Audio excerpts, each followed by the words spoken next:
A clock tower stops at 247, has been stopped for 58 years, 3 miles outside a small Vermont town, behind a stand of pines so thick the road forgets there is anything beyond them. A four-story building of dark red brick stands in a field of overgrown maples. 18,000 square feet. Italianate. Forgotten. Inside the foyer, black and white marble cracked down the middle. A grand staircase, a carved newel post worn smooth at the curve, and on a mahogany desk beneath a wooden plaque whose last word has been rubbed away, a leather book sits closed. Thousands of girls' names, 81 years, closed in 1968, untouched since. In a town 3 miles down the road, a 20-year-old girl is standing at a graveside. She is wearing her mother's coat. She does not know yet about the building. She is about to find a key. Junie Fenimore was 20 years old when she walked into a county courthouse with $700 in her pocket and a brass key around her neck. By the end of the morning, she owned a building. $800. 18,000 square feet. A building the whole town had forgotten was even there. She did not know yet what was inside. Her grandmother had known. Her grandmother had spent 60 years not being able to say. This is the story of what was inside. The grave was small. Smaller than Junie expected. Just a rectangle of brown earth in the corner of Cherrybrook Cemetery. The kind of plot the town reserved for people who couldn't afford anything bigger. Junie Fenimore stood at the edge, 20 years old, hands buried deep in the pockets of a black coat that used to belong to her mother. The coat was 2 sizes too big and smelled like cedar and old lavender. The pastor said something about peace, about rest, about a life well lived. Junie didn't hear most of it. She was looking at the headstone instead. Theodora May Fenimore, 1947 to 2026. Loved. That was all. One word. Loved. Her grandmother had been very specific about the headstone. No verses, no flowers carved into the granite. Just that one word. Because Teddy didn't waste anything. Not money, not words, not love. The wind moved through the maples and the leaves came down in slow yellow spirals. 8 people at the graveside. That was it. 8. The pastor, the funeral director, Mrs. Opal Kettleridge from the library where Junie worked, 2 old women Junie didn't recognize, a man in a brown coat who kept his hat in his hands, and her uncle. Her Uncle Harlan stood across the grave with his arms crossed. He hadn't looked at Junie once during the whole service, hadn't hugged her, hadn't spoken to her. He was Teddy's son, Junie's only living relative besides a few distant cousins she'd never met. And he hated her. She didn't know exactly why, hadn't ever known. He'd hated her mother first, then her. Some old grudge that had calcified over decades into something that didn't even need a reason anymore. The pastor finished. People started to drift away. Mrs. Kettleridge squeezed Junie's elbow on her way past and whispered something kind that Junie couldn't quite hear over the ringing in her ears. Then it was just her, and the grave, and her uncle. Harlan walked around the headstone and stopped 6 feet from her, close enough to speak, far enough that nobody watching from the parking lot would mistake it for tenderness. "You got till Sunday." Junie blinked. "What?"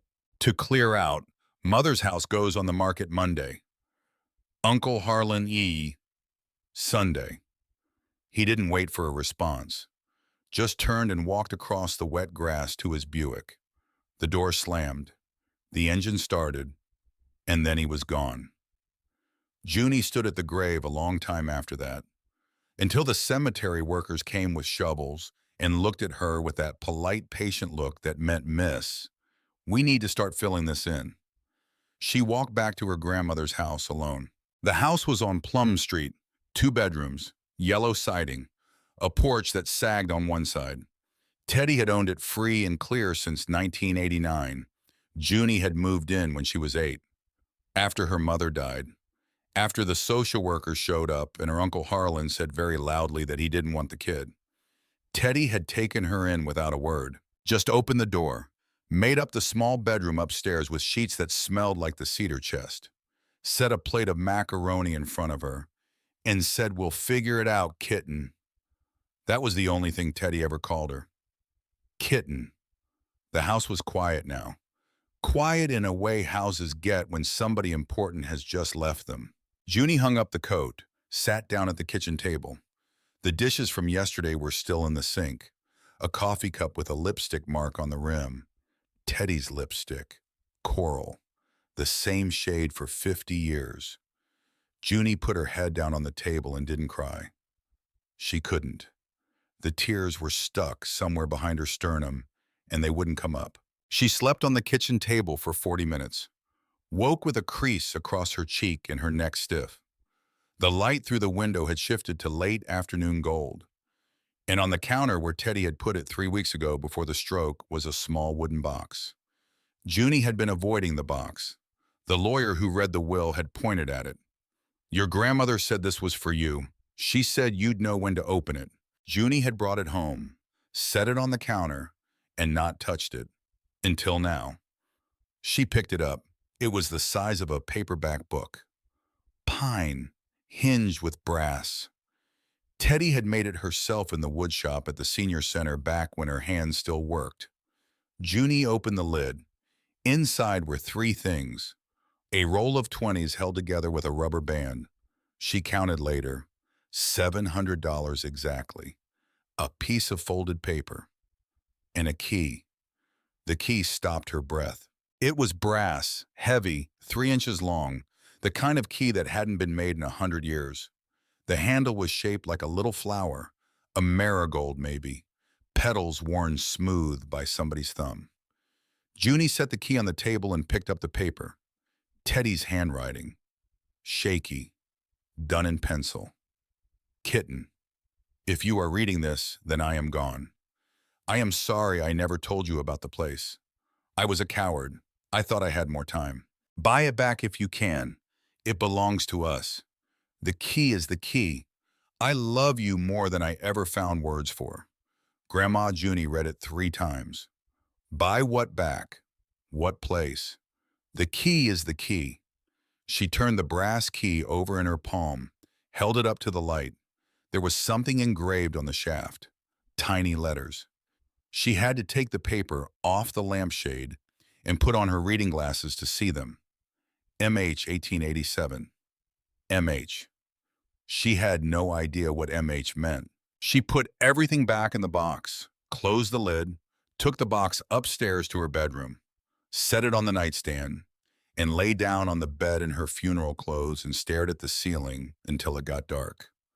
She had until Sunday. Today was Tuesday. She had 4 days to figure out where she was going to live, 4 days to find a place for Teddy's things, 4 days to be 20 years old and alone in a town of 5,000 people where her own uncle wouldn't lend her a couch. 4 days. The next morning, Junie went to work. The Cherry Brook Public Library opened at 9. She got there at 1:45. Mrs. Opal Kettleridge was already inside making coffee. Opal was 75 and had been a librarian since before Junie was born, and had hair the color of tarnished silver pulled back in a braid that hung to her waist. Opal looked up when the bell over the door rang. "You shouldn't be here today, child." "I need to work." "Junie." "Please, Opal, I need to." Opal looked at her for a long moment, then nodded. "All right then.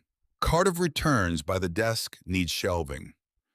Junie shelved books for 2 hours. Romance in the romance section. Mysteries in the mystery section. A stack of cookbooks back in 6'4", 1.5. And on the 3rd trip past the front desk, she saw the newspaper. The Cherry Brook Gazette, Wednesday edition, folded open to page 7. Opal must have been reading it before opening. The page was the classifieds.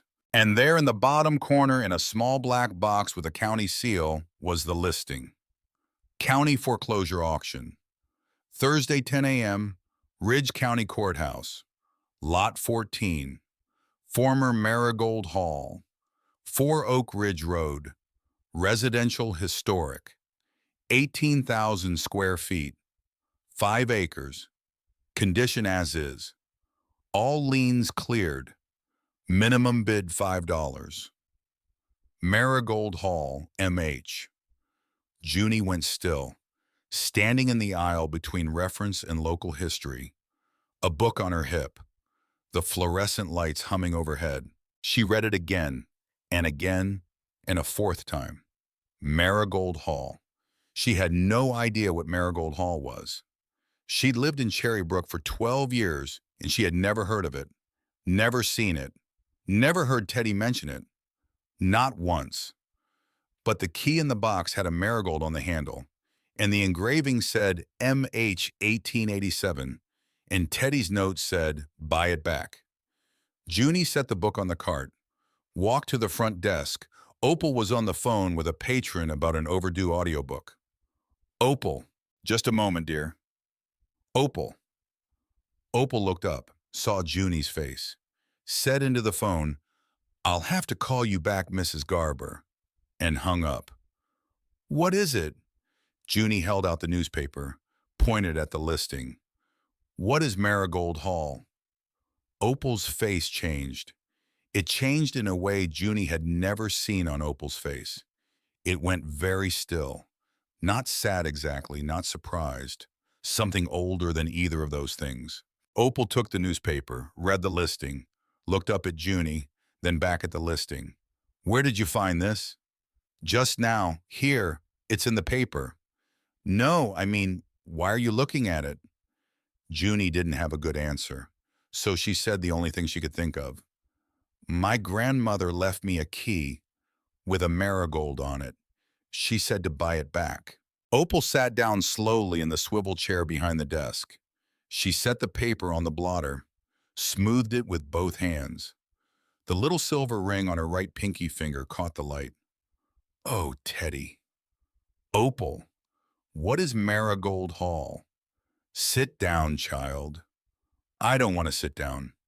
"Sit down." Junie sat down.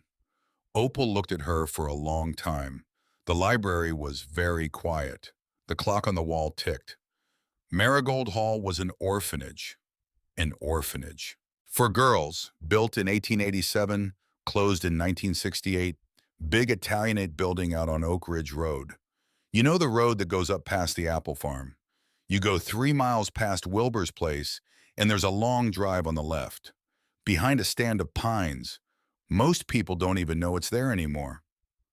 Why have I never heard of it? Because nobody talks about it, kitten. Junie flinched. Opal never called her kitten. Only Teddy had called her kitten. Opal's eyes filled up. I'm sorry, I shouldn't have." "Why doesn't anybody talk about it?" "Because," Opal took a breath, "because most of the girls who lived there never told anyone they had lived there. They left when they aged out, 18, and they walked away and they did not look back." "Why?"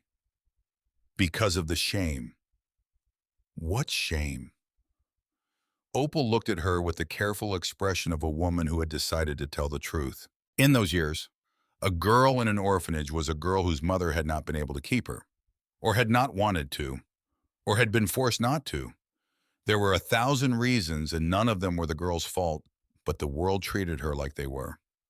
Opal. Yes. Was my grandmother. Opal nodded once. Teddy was at Marigold Hall from 1955 to 1965. She came in at 8 years old. She left at 18. She never told a soul, not even her husband, not even your mother. I only knew because I was at Cherry Brook High when she came out, and we ended up sitting next to each other in homeroom. And one night at a sleepover, she got drunk on her mother's cooking sherry and told me. And then in the morning, she made me swear I would never repeat it.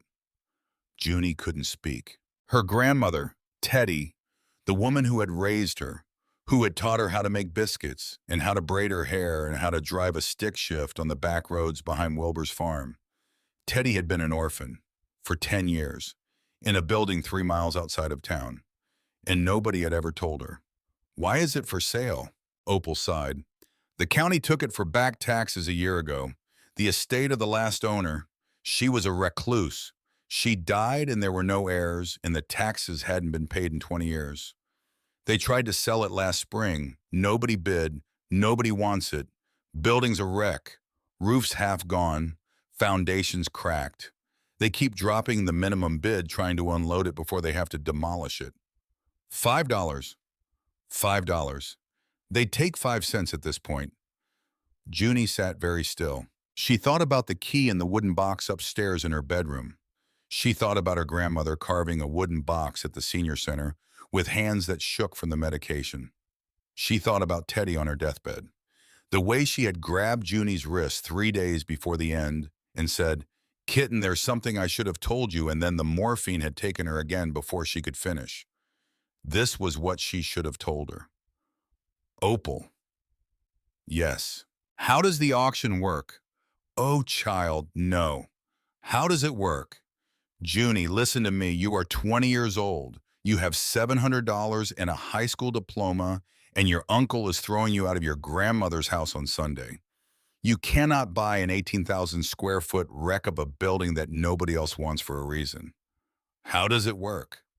Opal looked at her hard, and then she sighed. The sigh of a woman who had known Theodora Fenimore for 60 years and recognized that look on the face of her granddaughter. You show up at the courthouse at 9:45. You go to the clerk's window. You ask for a bidder's paddle. You give them your driver's license and a deposit of $100 cash. They give you a paddle with a number. You go sit in the auction room.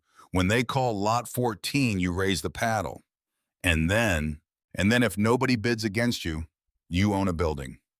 Junie nodded, stood up, walked back to the cart of returns, picked up the next book, and went on shelving. The auction was Thursday morning. Junie didn't sleep Wednesday night. She sat on the bed in her funeral clothes, which she had not yet changed out of, with the wooden box open on her lap, holding the key. She thought about Teddy, about being 8 years old and being put into a building with 30 other girls and having to learn how to live there and nobody knowing. She thought about her own mother, who had grown up never knowing her mother had been an orphan, who had died at 38 of a stroke, 6 years younger than Teddy, 2 strokes, 1 family. The doctor said it was genetic. She thought about her father, who had left when she was 4, who she barely remembered, who lived somewhere in Arizona now with a new family. She thought about being alone, really alone, not lonely alone. Junie had been lonely alone her whole life. This was the other thing, the thing where you look around a room and there is nobody. There is just the chair and the lamp and the small wooden box and the key that fits a lock you have never seen. She gripped the key. At 3 in the morning, she got up, walked downstairs, walked into Teddy's room. The room she had not entered since the morning she had found Teddy in the bed and called the ambulance, and the EMTs had shaken their heads kindly and explained about the second stroke. She stood in the doorway. The bed was made, the way Teddy had taught her to make a bed. Hospital corners, quilt folded to the foot, 2 pillows propped against the headboard. There was a box on top of the dresser. Junie hadn't noticed it before, or she had noticed it and hadn't registered it. It was a cardboard box, banker's box size, tied with a green ribbon. She crossed the room, lifted the lid. Inside were books, old textbooks. Their spines were broken. Their pages were yellow. Sticky notes covered the edges in faded colors. Architectural conservation principles and practice. The Field Guide to American Houses. Lime mortar and plaster restoration. Wood joinery for historic preservation. 12 books. Junie picked up the top one. On the inside cover in handwriting that wasn't Teddy's was a name. Margaret Fenimore, 1995. Her mother's books. From college. Her mother had studied architectural conservation at the University of Vermont, had graduated with honors in 2002, had then gotten pregnant with Junie and never practiced, had worked at the post office until the stroke, had never spoken about her degree. Junie sat down on the floor of her grandmother's bedroom holding her mother's textbook. She knew these books. She knew them by heart. Because when her mother died when Junie was 8, Junie had spent every afternoon after school for the next 12 years in the library, reading the books on the shelves about architectural preservation, about foundations in lime mortar and slate roofing, about sash window restoration and stained glass repair, about horsehair plaster and rosehead nails. She had never told anybody. She had been afraid to. 8-year-old girls who like buildings get called weird. 12-year-old girls who can identify a load-bearing wall get called weird. 20-year-old girls who can tell the difference between an Italianate and a Second Empire facade by looking at the eave brackets get called weird. So Junie had kept it to herself. Read the books in the back corner of the library, hidden them inside the covers of romance novels when Opal came by, sketched architectural details on the back pages of her math notebooks at school. She had never told anyone, not even Teddy. She had been so sure Teddy would think she was weird. And here in this box on this dresser, where Teddy had put it, were her mother's books. Teddy had known. Junie sat on the floor and finally the tears came. They came in a flood, hot and silent. She gripped the textbook to her chest and pressed her face into its cracked spine and rocked. And the sound that came out of her was a sound she had not made since she was 8 years old in a hospital hallway. She cried for an hour, maybe 2. The room was dark when she finally stopped. And then she got up, carried the box of books back to her bedroom, set them on the dresser, set the wooden box next to them, set the key on top of the wooden box, and she got into bed and slept. At 9:45 Thursday morning, she walked into the Ridge County Courthouse. She had on jeans, a flannel shirt, hiking boots, her hair pulled back in a braid like Opal's. She had counted out $100 from the $700 Teddy had left her, folded the bills into the front pocket of the flannel. The wooden box was in her backpack. The key was around her neck on a piece of green ribbon Junie had pulled off the banker's box. The courthouse was old, built in 1919, marble floor, brass railings, a smell of furniture polish and burnt coffee. She found the clerk's window, asked for a bidder's paddle. The clerk was a woman about Opal's age with reading glasses on a chain. Lot number 14, ma'am. The clerk looked up, looked Junie over. Honey, yes. You know what's on lot 14? I do. And you understand the as-is and the no warranties and the all liens cleared and the... I do. The clerk looked at her one more time, then took the driver's license, took the $100, wrote down the deposit, handed Junie a wooden paddle with the number 23 painted on it. Auction room is at the end of the hall. Thank you. Honey. Yes. Good luck. Junie nodded and walked down the hall. The auction room was about half full, maybe 25 people, mostly men, mostly contractors and landlords in flannel shirts and work boots, almost identical to what Junie was wearing. There was a man at the front in a navy blue suit. He was about 58, silver hair, the kind of haircut that cost more than Junie's weekly grocery budget. He was talking to 2 other men in suits. All 3 of them had coffee cups from the place on Main Street that charged $7 for a latte. They were laughing. The man in the navy suit looked up as Junie walked in. His eyes caught on her for half a second, slid past. Junie sat in the back row. The auction started. Lots 1 through 13 went fast. A duplex on Cypress Street to a landlord. A storage warehouse on the highway to a contractor. A vacant lot to a developer. The man in the navy suit bought lot 11, a house on Birch Avenue. He paid $40,000 for it. He raised his paddle without even looking at it, like the number didn't matter. Then, lot 14, former Marigold Hall, 4 Oak Ridge Road, residential historic, 18,000 square feet, 5 acres, condition as is. All liens cleared by the county. Minimum bid $5. The auctioneer said this in the same flat board voice he had used for all the other lots. The man in the navy suit raised his paddle, $5 to number 8. Junie's heart stopped. She had not thought. She had not thought somebody else would bid. She had been so focused on getting to the auction and finding the courthouse and counting out her money that she had never once considered that somebody else might want Marigold Hall. The man in the navy suit was smiling. He turned and looked at the other two men beside him and made some little gesture with his hand. See, done, easy. The auctioneer said, "Do I hear 6?"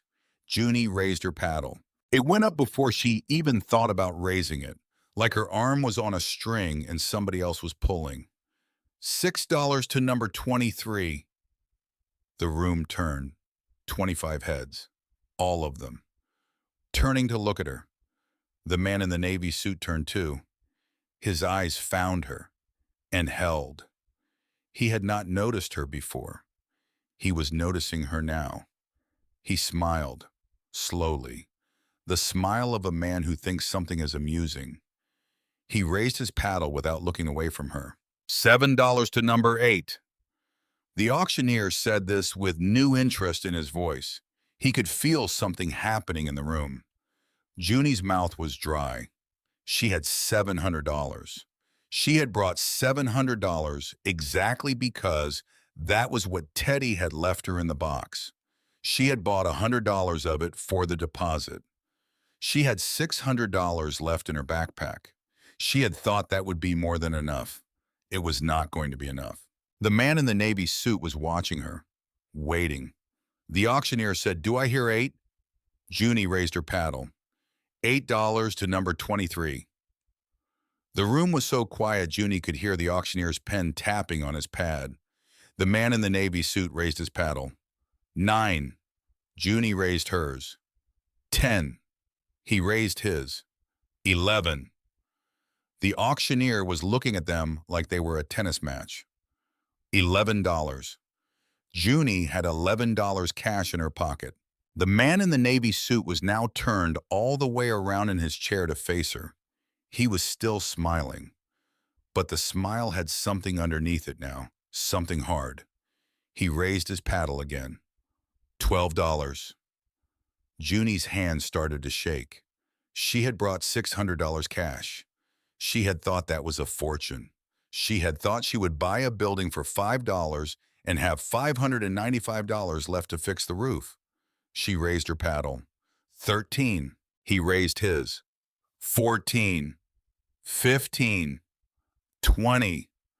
The whole room flinched. He had just jumped the bid $5.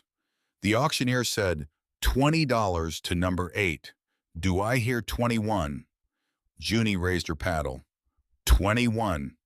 50, the man said, without raising the paddle. Just said it. The auctioneer hesitated, looked at him. The man in the navy suit nodded once. The auctioneer said, $50 to number 8. Junie's hand was shaking. She didn't have any plan. She didn't know what this man's limit was. She didn't know if he was going to bid $500 or $50,000. She knew only that he had bought a house this morning for $40,000 without blinking, and that he was looking at her like he had decided to teach her a lesson. She raised the paddle. 51. He laughed out loud in the auction room. 100, he said. The other two men in suits laughed too, like it was a great joke, like the cheap seats were getting uppity and they were going to have to be shown. The auctioneer said $100 to number 8. Junie counted in her head. She had $599 left in her backpack, plus the $100 deposit she had already given. That was $699. Then the 11 in her pocket, $710 total. She raised the paddle. 101. 500, the man said. The room gasped. The auctioneer said, $500 to number 8. Junie thought about her grandmother. She thought about Teddy at 8 years old getting on a train alone with a suitcase. She thought about Teddy in this same town for 60 years carrying a secret nobody ever asked her about. She thought about the box on the counter with $700 and a brass key. Buy it back if you can. It belongs to us. She raised the paddle. 700. It was her whole life. Every dollar she had in the world. The man in the navy suit looked at her for a long moment. He had stopped smiling. She watched him do the math. She watched him think about it. She could see him weighing it. He had pegged her at 5, maybe 10. He had not pegged her at 700. He raised his paddle slowly. 701. The room exhaled. Junie's stomach dropped through the floor. She had nothing. She had bid $700 and lost. She had bid everything she had and lost. She did not have 702. She did not have 701. She did not have one more dollar. She stared at the man in the navy suit. He stared back, smiling again now. He had won. He had made his point. The cheap seats had been put in their place. The auctioneer said, 701 to number 8. Do I hear 702? Junie's mouth was open. She was trying to speak. She couldn't. And then she heard a voice behind her, a voice she knew. $800. Junie turned. In the second to last row of the auction room, sitting alone, in a green coat, with her tarnished silver braid hanging down her back, Mrs. Opal Kettleridge, holding a paddle in her right hand. A paddle she must have gotten that morning. While Junie was busy not looking at anything but the front of the room, Opal did not look at Junie. She was looking at the man in the navy suit. The man in the navy suit was looking at Opal. He knew her. You could see it on his face. Of course he knew her. Cherrybrook had 5,000 people. Everyone knew everyone. Opal had been the librarian for 50 years. She had handed this man his first library card when he was probably 8 years old. He stared at her. She stared back. The auctioneer said $800 to number. He checked the paddle, 31. Do I hear 801? The man in the navy suit did not raise his paddle. He just kept looking at Opal. His face was doing something complicated. Junie could see the math going on behind his eyes. He was thinking about how a story like this would play. He was thinking about Mrs. Kettleridge, the elderly librarian, publicly bidding against him for a wreck of a building she could not possibly want. He was thinking about who she would tell. He was thinking about church on Sunday and the diner on Main Street in the Cherrybrook Gazette. He set his paddle down on the chair next to him. The auctioneer said, going once, going twice, sold, lot 14, $800 to number 31. The gavel came down. Junie sat in her chair and could not feel her own hands. People were filing out of the auction room. Junie was still in her chair. She had not moved.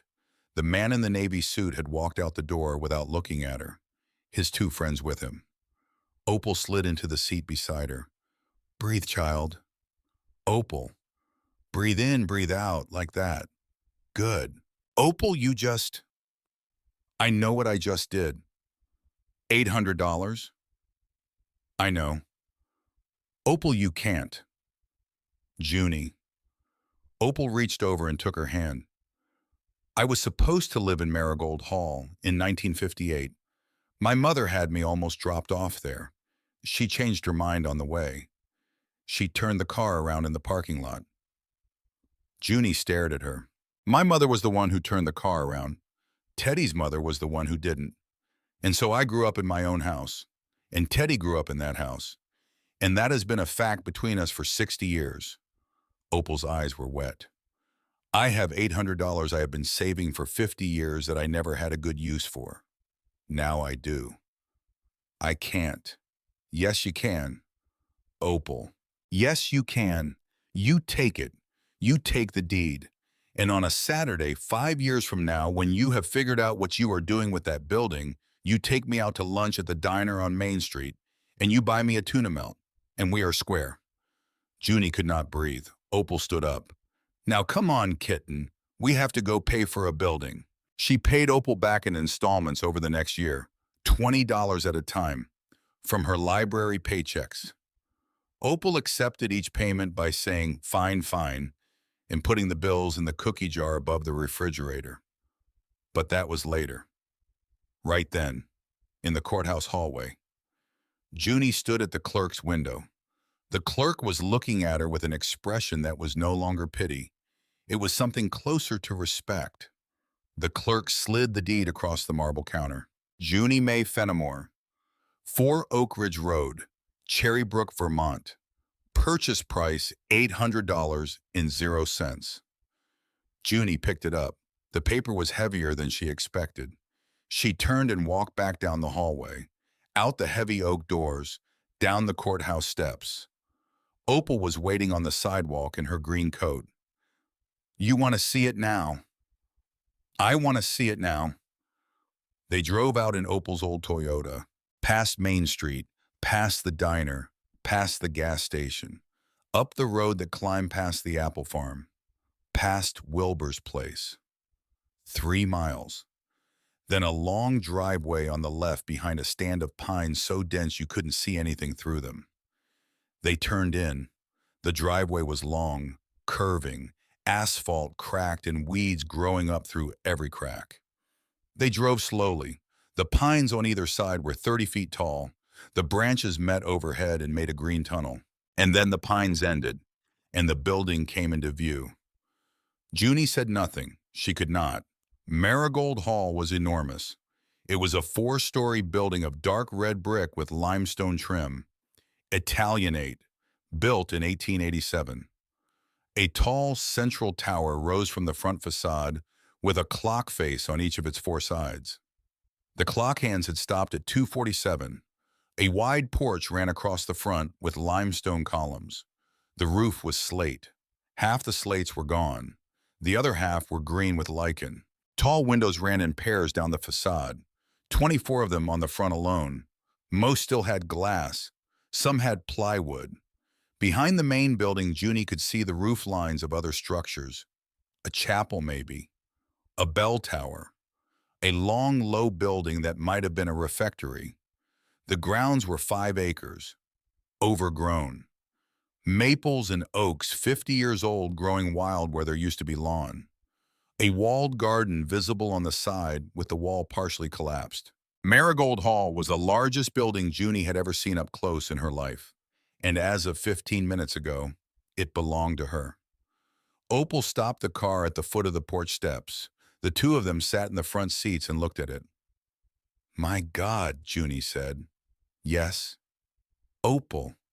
"Yes." "What have I done?" "Honey." Opal turned to her. Her face was tired and proud. "You went and bought back your grandmother's childhood." Junie reached up to her neck, untied the green ribbon. The brass key fell into her palm. The key was the key.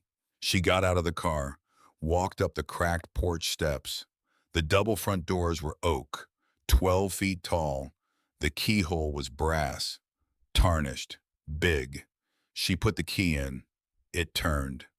The doors swung open, and Junie Fenimore, 20 years old, alone in the world except for one elderly librarian standing on the gravel behind her, walked into the place her grandmother had been afraid to tell her about. The smell hit her first. Dust, old wood, something like dried herbs, something underneath like rose water. And underneath that, the smell of a building that had been closed up for 58 years. Junie stood in the foyer and looked. The floor was marble, black and white, Italian, cracked in places, buckled where water had come through the ceiling above. A grand staircase curved up to the second floor. The banister was carved walnut. The newel post at the bottom was a column of dark wood that ended in a finial shaped like a marigold. The ceiling overhead was 20 feet, pressed tin, painted cream, most of the paint flaking. To the left, through a wide doorway, Junie could see a parlor, a long room with 3 fireplaces. The wallpaper was sun-faded green silk damask, hanging in tatters in places. To the right was another parlor, or maybe a music room. She could see the back of a grand piano standing under a dust cloth. The cloth was filthy. Straight ahead at the back of the foyer was a desk, mahogany, built in. Behind it on the wall was a row of brass hooks. Above the hooks was a wooden plaque, carved letters. Marigold Hall, established 1887, for girls without. The last word was worn smooth. You couldn't read it. Junie walked to the desk. There was a thick book on it, leather-bound, furred with dust. She wiped the dust off with the side of her hand. Register of Residence. She opened it. The first page was dated 1887. Names in copper-plate handwriting. Margaret Tilden, Lucy Hawes, Beatrice Mott. 12 names, 8 to 14 years old, all listed as orphans or wards of the county. Junie turned pages. The handwriting changed as the matron changed. The pages stained. The names accumulated. Hundreds of names, then thousands. She turned to the back of the book. The page was on the right side of the spread. 8 names listed for that year. The names were in blue ballpoint pen. The handwriting was tidy and round. Junie's eyes ran down the list. Mary Costigan, 9. Boston. Bernice Otley, 12. Hartford. Theodora May Fenimore, 8. Boston. Junie stopped breathing. Theodora May Fenimore, her grandmother. In the register, age 8, from Boston. There was a column for Guardian. In the column next to Teddy's name, somebody had written Sandra Fenimore, mother, will not be visiting. Junie stared at the page. She felt Opal come up behind her, felt her stand close, felt her not say anything. After a long time, Junie turned the page. Teddy's name kept appearing. In 1956, in the list of girls assisting in the kitchen. In 1958, in the list of girls promoted to the upper dormitory. In 1961, in the honor roll for the Hall School. In 1963, in the list of girls performing in the spring recital. In 1965, in the list of girls who had aged out and would not be returning for the fall term. 10 years of her grandmother's life. In handwriting Junie had never seen. In a building Junie had not known existed. Junie closed the register, set her palm on the cover. The wood of the desk was warm under her hand, not from the sun, from something else. The way old wood gets warm when it has been loved for a long time and then left alone for too long. "Hi, Grandma," Junie whispered. Opal touched her shoulder. Junie did not turn around. "I'm home." The first week, Junie did not leave the building. She slept in the parlor on a camping mat she dragged in from the trunk of Opal's Toyota. Ate cold sandwiches Opal brought her. Drank coffee from a thermos. Washed her face in the kitchen sink that still ran rust-brown water for 40 seconds before it cleared. She had moved her things out of her grandmother's house on Saturday, one day before her uncle's deadline. 2 boxes of clothes, 3 boxes of books, the wooden box, her mother's textbooks, a photo album, Teddy's coral lipstick still in the bathroom cabinet, which Junie had wrapped in tissue and tucked into her coat pocket like a relic. She had carried everything into Marigold Hall and set it down in the parlor. And then she started with the foyer. Because the foyer was where the deed had been signed, where her grandmother's name had appeared in the register, where she had said, "I'm home to a building that was not yet a home but might become one." She borrowed a wet-dry vacuum from Opal. She borrowed a stack of soft bristle brushes from the Historical Society. She borrowed nothing from her Uncle Harlan because her Uncle Harlan would not have given her a paperclip. She vacuumed the marble, brushed the dust off the carved newel post, climbed the staircase one tread at a time, identified every cracked plaster medallion in the ceiling, cataloged every broken window, sketched the floor plan on the back of a roll of butcher paper Opal had pulled from the back room of the library. She worked 16 hours a day because she had nowhere else to be, because she had no one to tell her to stop, because every time she stopped, she could feel the size of the building pressing down on her shoulders, and the only way to make it stop pressing was to move. On the 8th day, she found the music room. She had cleared the dust cloth off the grand piano. It was a Bosendorfer, Vienna, 1903 by the serial number. The wood was dark walnut. The keys were yellow ivory. 3 of the keys did not move when she pressed them. The middle C did. She played the middle C with one finger. The sound that came out of the piano was the loudest sound Junie had heard in a week. It hung in the air for a long time. Then she sat down on the bench and she cried for 40 minutes. And then she got up and got back to work. The town found out on the 10th day. The Cherry Brook Gazette ran a small article on page 3. Local resident purchases, former orphanage site. 20-year-old library worker says she plans to restore. There was a photograph. The reporter had come out and stood Junie on the cracked porch steps. She had her hair in a braid, dust on her cheek. She was holding the brass key. She looked 12. By noon, the article was on Facebook. By dinner, it had been shared 400 times. By the next morning, the comments under the post were 300 deep. Bless her heart, she has no idea what she's done. Where are this child's parents? That building should have been demolished 30 years ago. Saw her in there yesterday. She's living in the parlor, like a squatter. Somebody should call Child Protective Services. Junie was 20 years old. She was not a child. But on Facebook, the difference between 20 and 12 is the difference between poor thing and poor thing. She read the comments once, on Opal's phone, standing in the foyer with the vacuum cord in her other hand. She read them and she did not say anything. She handed the phone back to Opal and she went back to work. Opal blocked the page on her phone after that. Mayor Barnaby Prescott read the article over breakfast on Tuesday. He read it twice. Then he set the paper down and picked up his cell phone and called the town's building inspector. Get out to Oak Ridge Road today. Sir, that building has been condemned for 30 years. I want a full inspection. I want a list of every violation. I want it on my desk by Friday. Mayor, I don't have the authority to. I am giving you the authority. The Fenimore girl is living in there, without water, without heat, without permits. She is endangering public safety. Go out there today. He hung up.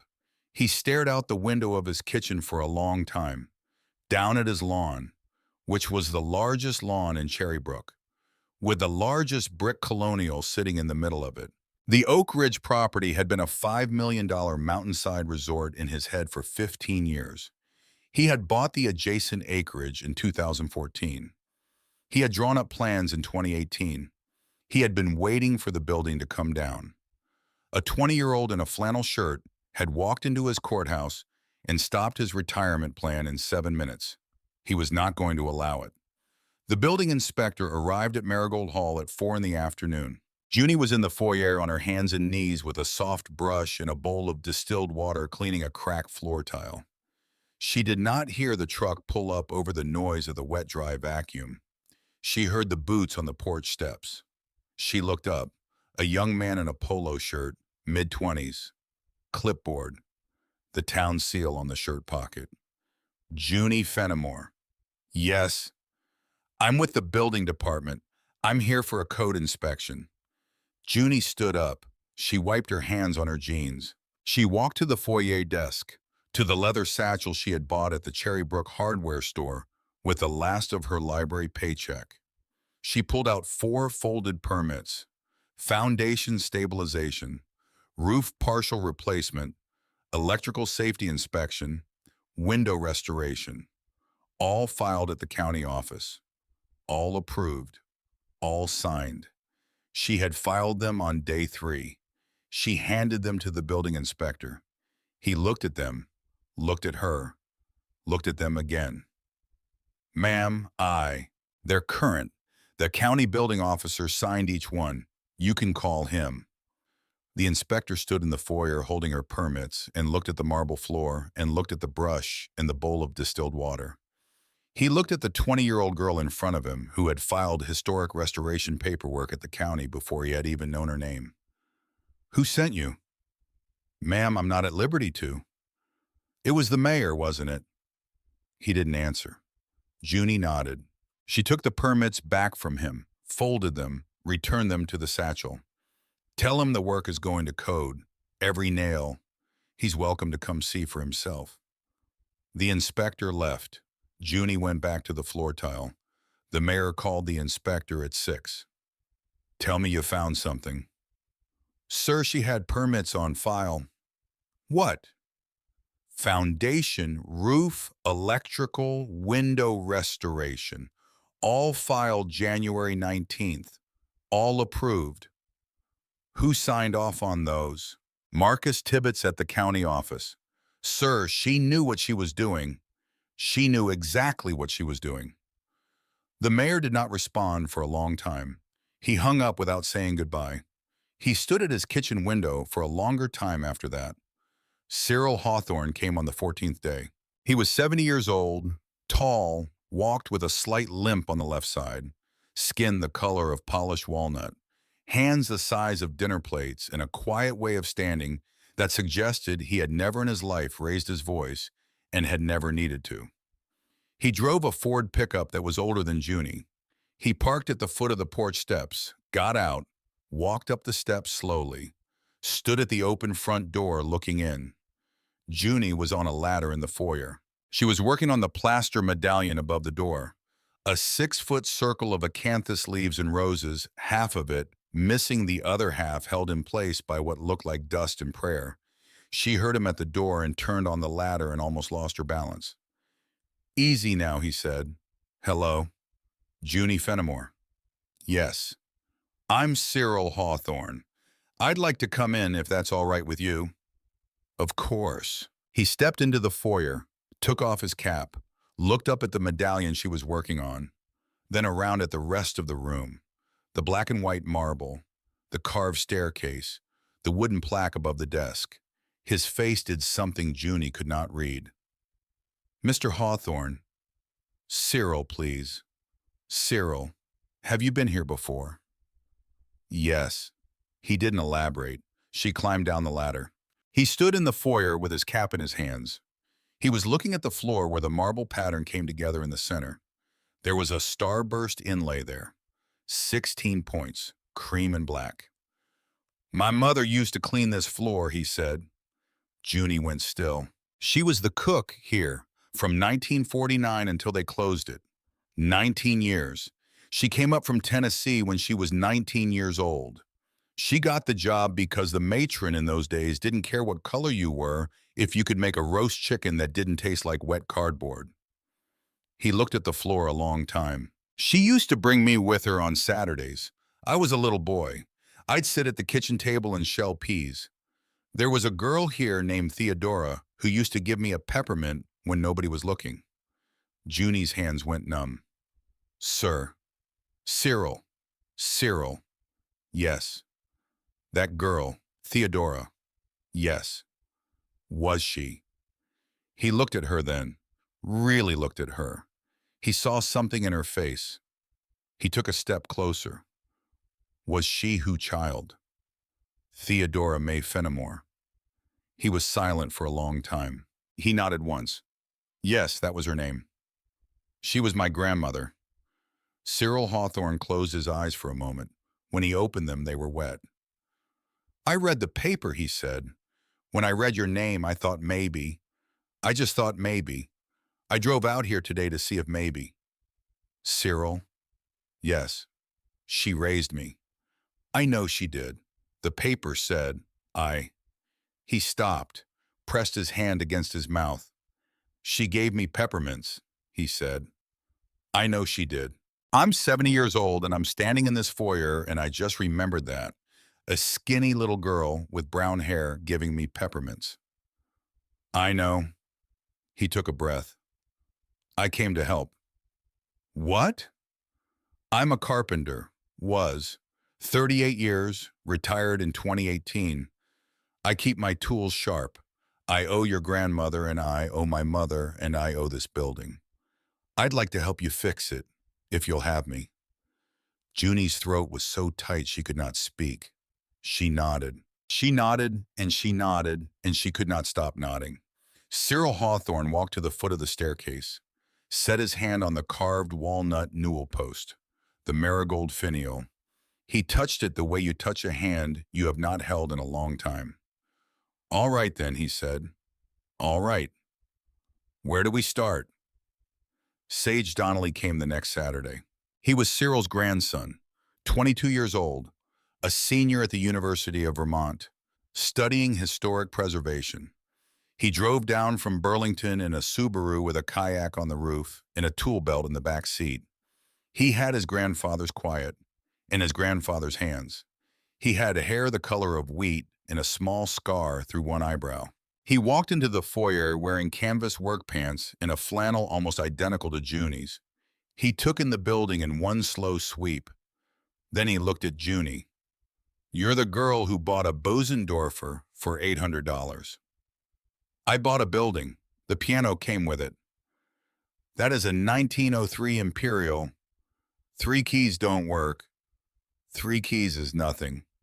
He stuck out his hand. "Sage Donnelly. Junie Fenimore. I know who you are." He held her hand a second longer than was strictly necessary. He turned, looked at his grandfather, looked back at Junie. "What are we doing today?" "Plaster," Cyril said. "She's been trying to do the medallion alone for a week." "All right, then."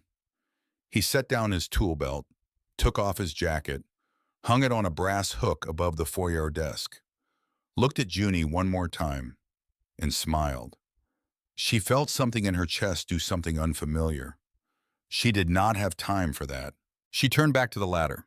The little girl came on the third Saturday. Junie was on the back lawn, such as it was, pulling up the wild blackberry that had grown over the kitchen door for so many years it had bonded with the limestone. She had on canvas gloves, a sun hat from Opal's coat closet. The thorns were tearing the fingers of the gloves. A small voice behind her said, "Are you the lady?" Junie turned. A little girl, 9 years old maybe, curly red hair, freckles, a purple jacket 2 sizes too big, holding a sketchbook against her chest. "Hello," Junie said. "Are you the lady?" "Which lady?" "The lady who bought the big house for $7. 800 actually." "Oh." "It started at 5, and then it got complicated." "Oh. What's your name?" "Marigold." Junie almost dropped the blackberry vine. "Marigold." "Yeah."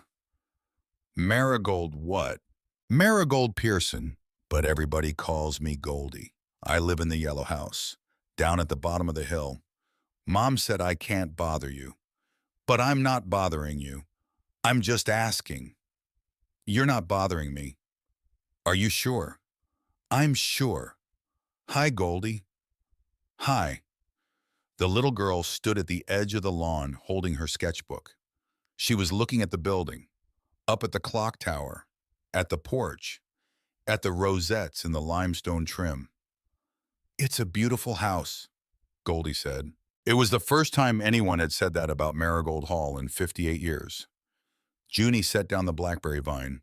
"What's in the sketchbook?" "Drawings." "Can I see?" The little girl came across the grass, sat down on the kitchen step, opened the sketchbook. Junie sat down next to her. The drawings were good, better than good. A 9-year-old should not have been able to draw like this. Pencil, detailed shading. The drawings were of houses, mostly, but not photographs of houses. Imagined houses, with towers that twisted, with windows that opened like flowers, bridges in the air between turrets. One whole page was a building drawn in ink. 4 stories. Italianate. A clock tower with 4 faces. It was Marigold Hall. But not as Marigold Hall looked now, as Marigold Hall must have looked in 1887. With the slates whole and the limestone bright and the windows shining. Junie did not breathe. "How did you draw this?" "From a picture. There's a picture in the library, in the local history room. Mrs. Kettleridge let me look at it." "You drew this from a photograph in the library." "Yeah." "Goldie." "Yeah." "How long have you been drawing buildings?" "Since I was 4. "Why?" The little girl shrugged. "They just look like they want to be drawn." Junie sat on the kitchen step in the watery November sun with a 9-year-old girl she had never seen before. And she thought about an 8-year-old getting on a train to a town she didn't know. She thought about a 12-year-old reading conservation textbooks in the back of a library.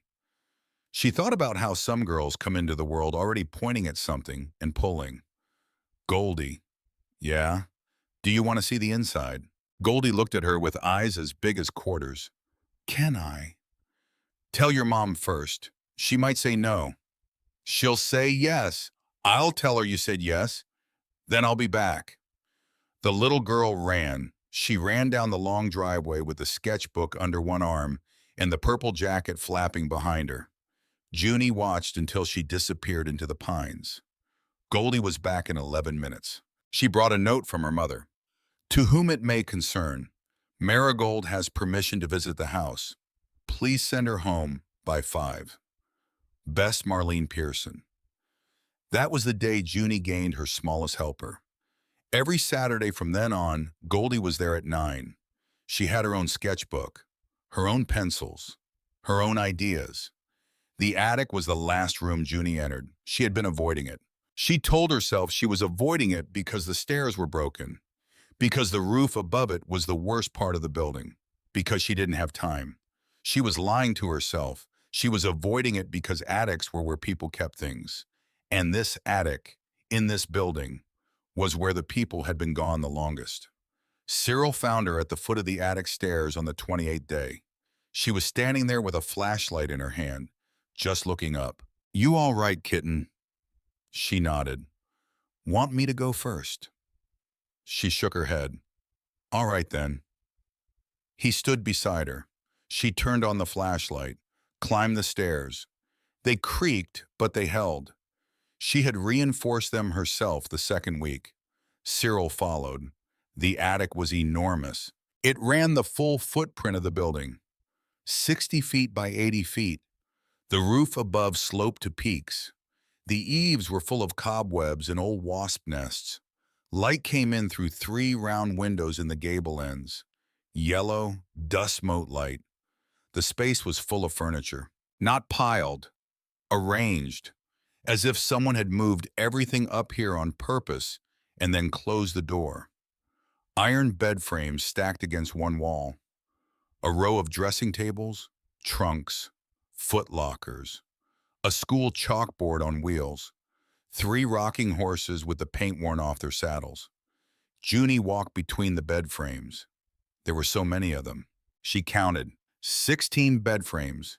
Each one would have held 1 girl, maybe 2 girls if they doubled up.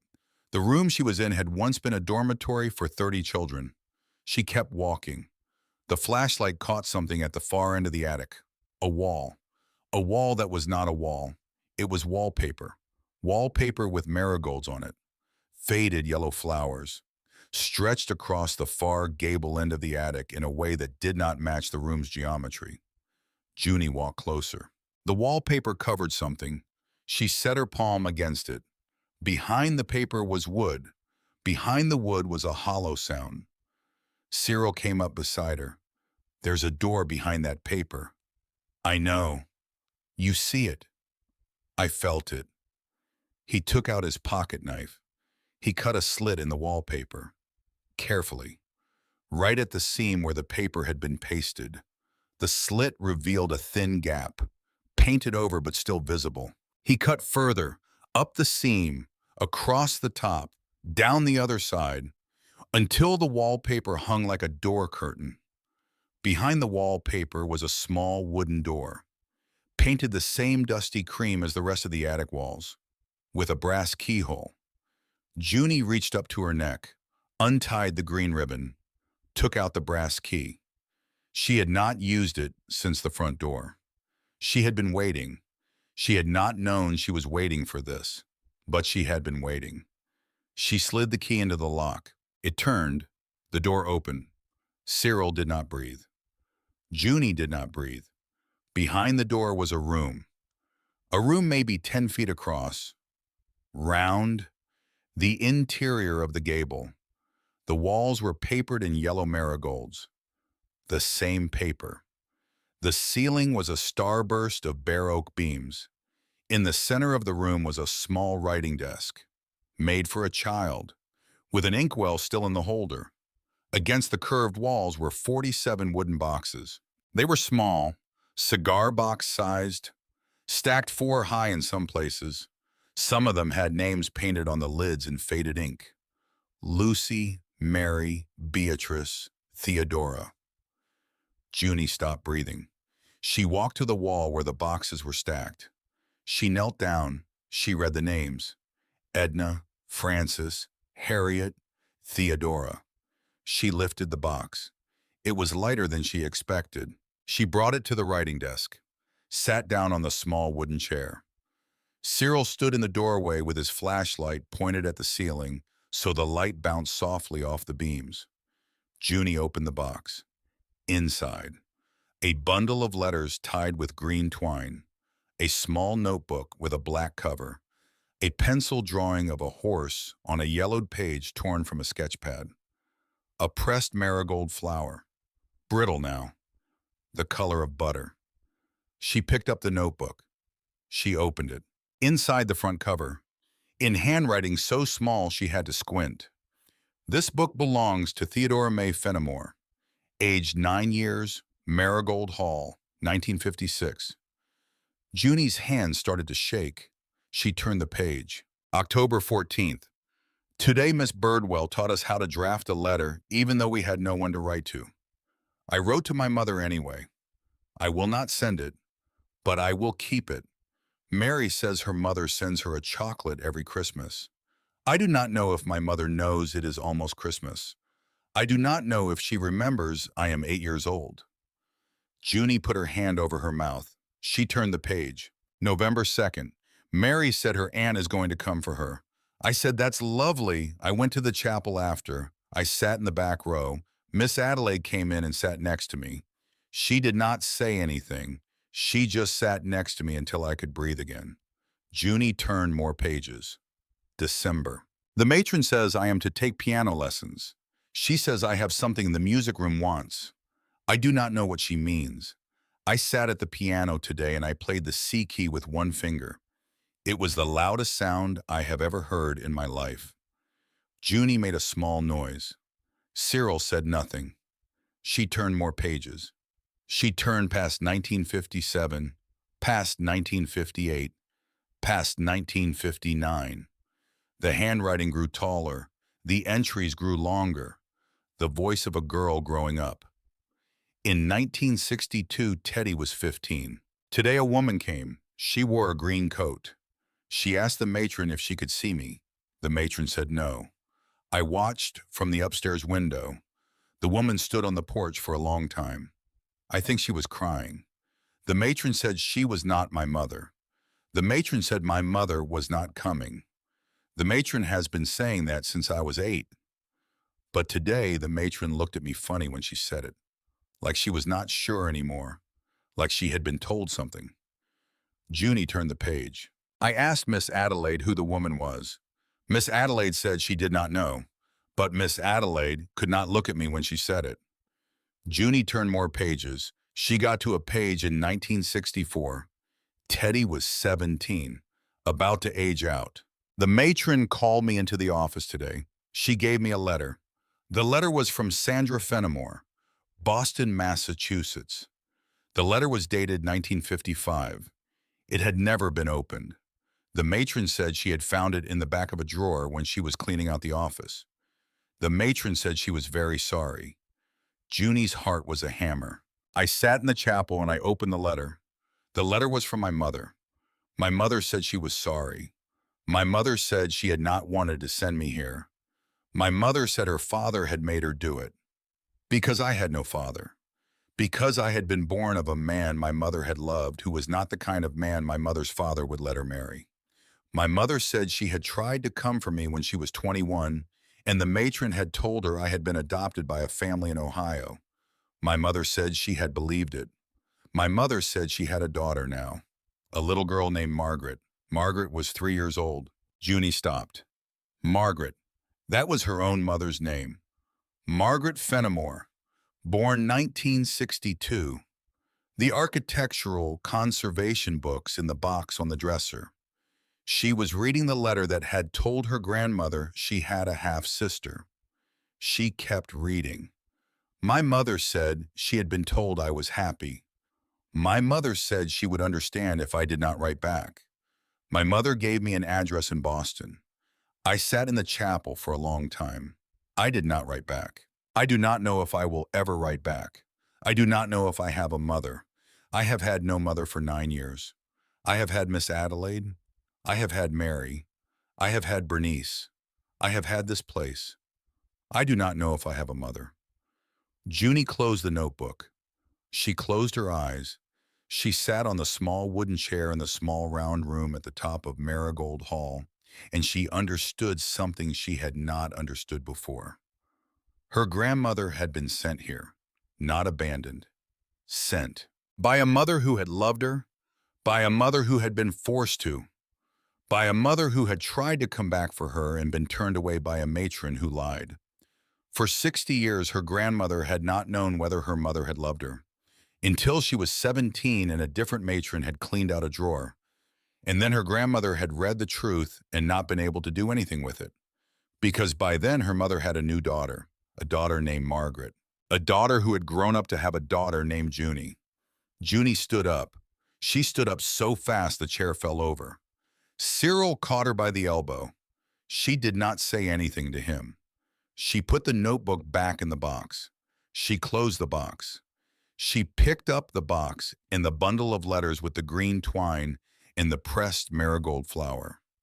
She carried them down 2 flights of stairs. She walked into the foyer and set the box on the desk where the leather register sat. And she stood there with her hands flat on the wood for a long time, until Opal arrived for the day with sandwiches, until Sage came in from the truck, until Goldie came skipping up the porch steps in her purple coat, until Junie raised her head and said, to no one in particular, to everyone in the foyer, my grandmother had a sister. The mayor moved on day 45. Junie was in the music room. Sage and Cyril were on the roof of the chapel patching slates.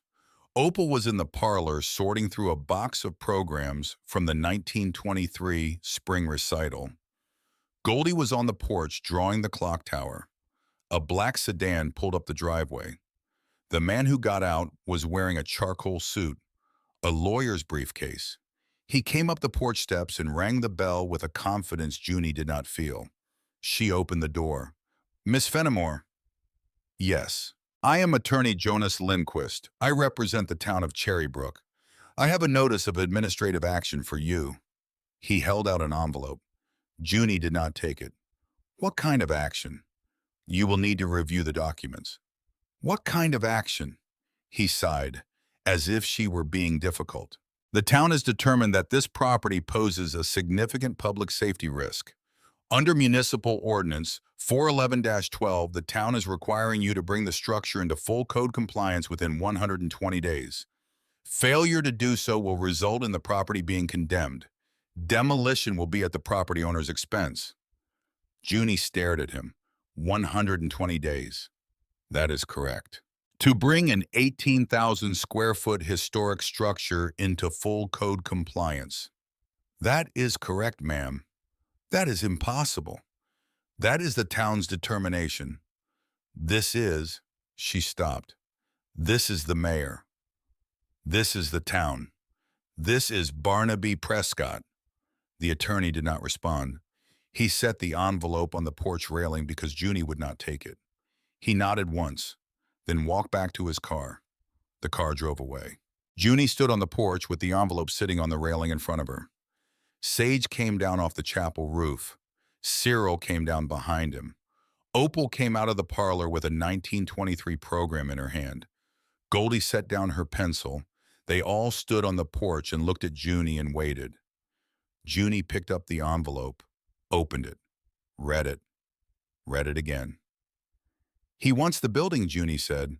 He wants the land, Cyril said. He wants the land. I bet you anything, Sage said. He had a resort plan drawn up for that hillside before you ever heard of this place. 120 days. Junie, I don't have the money to bring this place into full code in 120 days. I don't have the money. I have library paychecks. I have. Junie, I have a wet vacuum and a borrowed ladder and Junie. She stopped. She looked at Cyril. What? You have us. She did not cry. She wanted to. She just nodded and went back inside. They worked harder. October had given them mild weather. November came in cold and gray. The wind whipped down the driveway from Oak Ridge in gusts that took the leaves off the maples in 2 days. Junie did not stop. She did not sleep more than 5 hours a night. She woke at 4. She made coffee in the kitchen on a hot plate Opal had brought from the library break room. She climbed scaffolding in the dark. She held lanterns. She read books. By the end of November, they had patched 22 slate sections on the roof. They had stabilized the foundation on the south wall. They had rewired the parlor and the music room and the foyer. They had restored 7 windows. They had hung 2 new doors. They had painted the chapel ceiling. It was not enough. In the dark at the back of her head, Junie was counting days, counting violations, counting the things she could not finish in time. On the 2nd of December, the storm came. It was forecast as snow. It turned out to be sleet. The sleet came down for 9 hours. Junie was on the porch at noon when she saw the leak. Water running down the wall above the foyer door. From outside, pouring. Where 2 slates had come loose in the wind during the morning hours. She didn't think.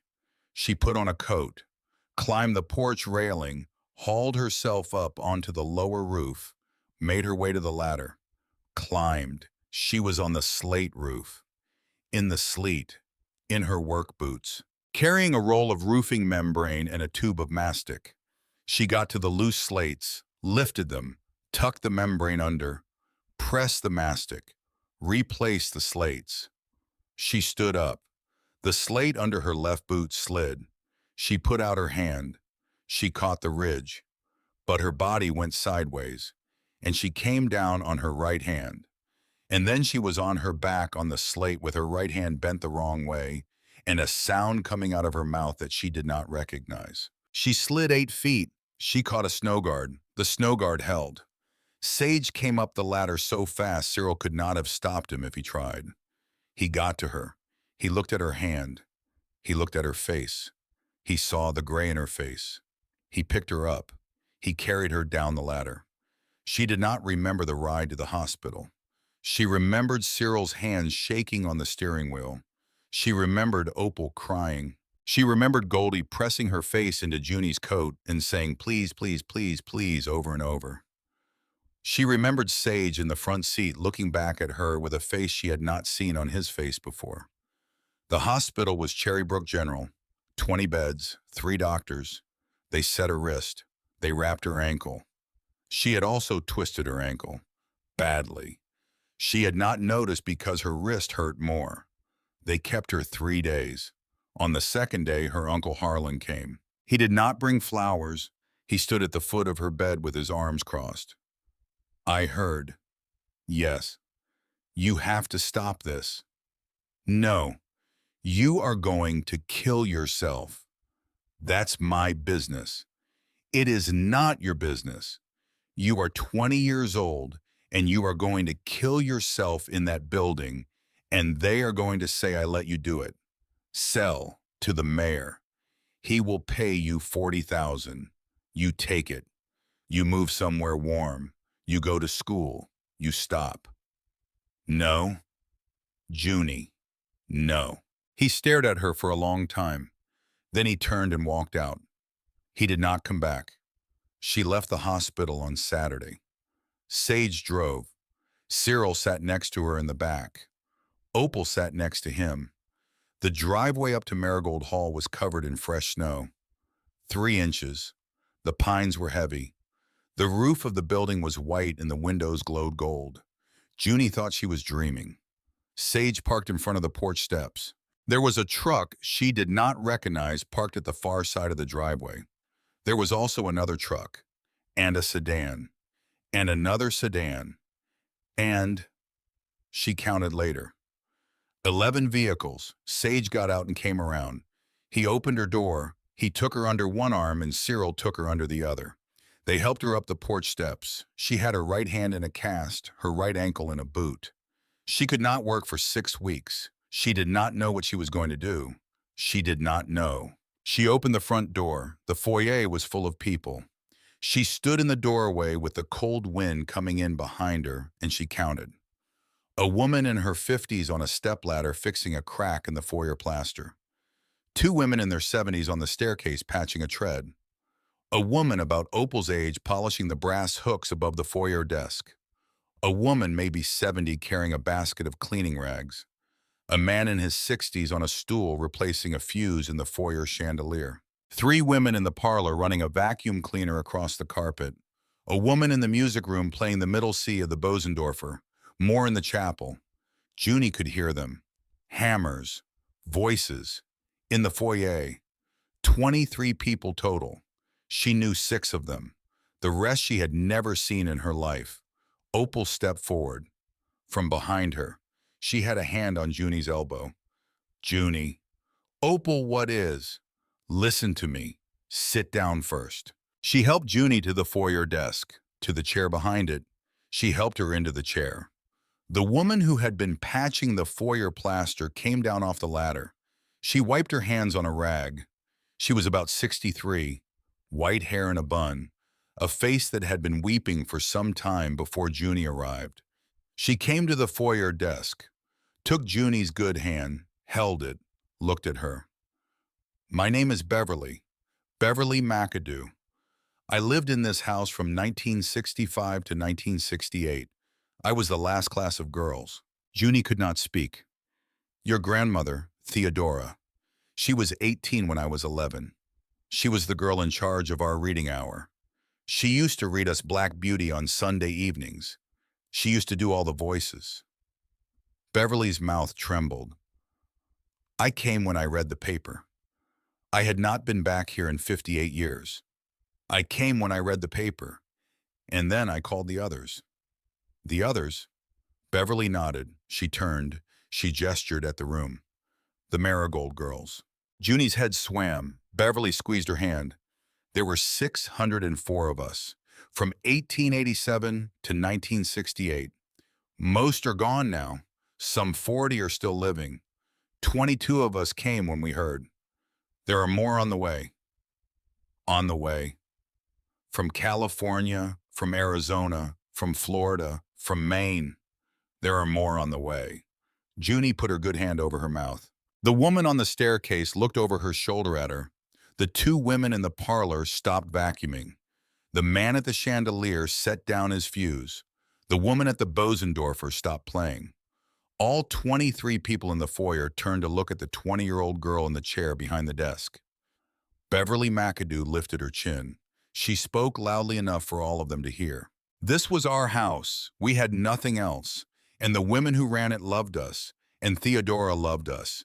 And your mother lived to be born because her sister survived this place. And now you are here. And we are here. And we are not going to let some mayor in a Navy suit take this from you. Junie sat behind the desk with the leather register in front of her, and a cast on her right hand and a wrap on her ankle, and tears running down her face that she could not stop. She looked at Cyril. Cyril looked at her. He nodded once. She looked at Beverly McAdoo. She tried to speak. She could not. But Beverly seemed to understand. She tightened her grip on Junie's hand. All right then, child, she said. Where do we start? The Marigold Girls did not leave. Not for 6 weeks. They came in shifts. Beverly McAdoo organized them like a general organizes a campaign. She had a clipboard. She had a phone list. She had assigned each woman to a room, a task a day. The women who lived close came every morning. The women who lived far came on weekends. The women who could no longer climb ladders sat in the parlor and sorted boxes. The women who could climb ladders climbed them. There was a 91-year-old named Vivian who sat in a folding chair in the chapel and directed 3 younger women on where each chair should go. Junie sat at the foyer desk most days.